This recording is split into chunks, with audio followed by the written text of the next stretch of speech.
လေသာဝကမ္မဝဝိပါဒဝလို့ဆိုဝတ်သုံးပါလဲပတ်ပြီးတော့ဖြစ်နေတဲ့ထဲမှာတရားဓမ္မကျင့်ကြံကြုတ်ကိုအားထုတ်ရတယ်ဆိုတာကိလေသာဝကိုဖယ်ရှားဖို့လုပ်ကြရတာကိလေသာဝကိုမဖယ်ရှားဘဲနဲ့ကမ္မဝကိုတားဆီးလို့မရဘူးနော်လောကလူတွေကကံကောင်းအောင်လာလုပ်နေကြတယ်ကံမဲ့သွားပြောနေကြတယ်ကိလေသာကိုတော့မျက်ကွယ်ပြုထားကြကိလေသာဖယ်ရှားဖို့မကြိုးစားဘဲနဲ့ကံကောင်းအောင်ကြိုးစားလို့မရနိုင်ဘူးတဲ့ကံတရားဟာရှိလေကံတွေဟာဘာကြောင့်ဖြစ်နေတာတုံးဆိုပရိစ္ဆသမုပ္ပါဒ်မှာမြတ်စွာဘုရားအဝိဇ္ဇာပစ္စယသင်္ခါရလို့ဒီလိုဟောထားတာရှိတယ်လေ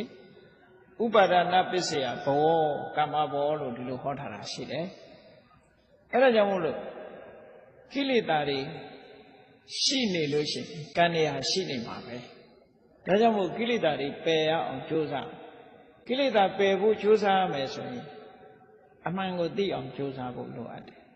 အမှန်သိပြီဆိုတာအမှန်တွေးဖို့လိုအပ်တယ်အမှန်သိတာကတမ္မာဒိဋ္ဌိအမှန်တွေးတာကတမ္မာသင်္ကပ္ပ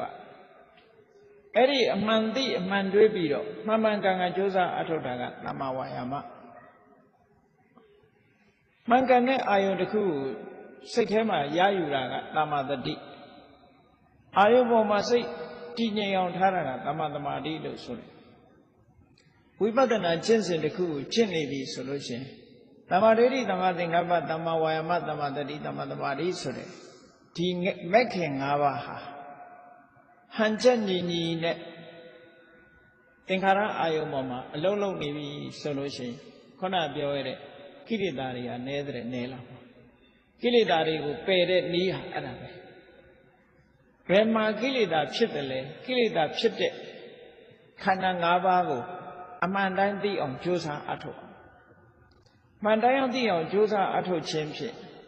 အမှန်မသိဘူးဆိုတဲ့မောဟအဝိဇ္ဇာကိုဖယ်ရှားနိုင်တယ်မောဟဝိဇ္ဇာဖယ်ရှားလိုက်ရင်အဝိဇ္ဇာရတွေ့ဝအတ္တိတဝိရာဂနိရောဓအဝိဇ္ဇာချုပ်သွားရင်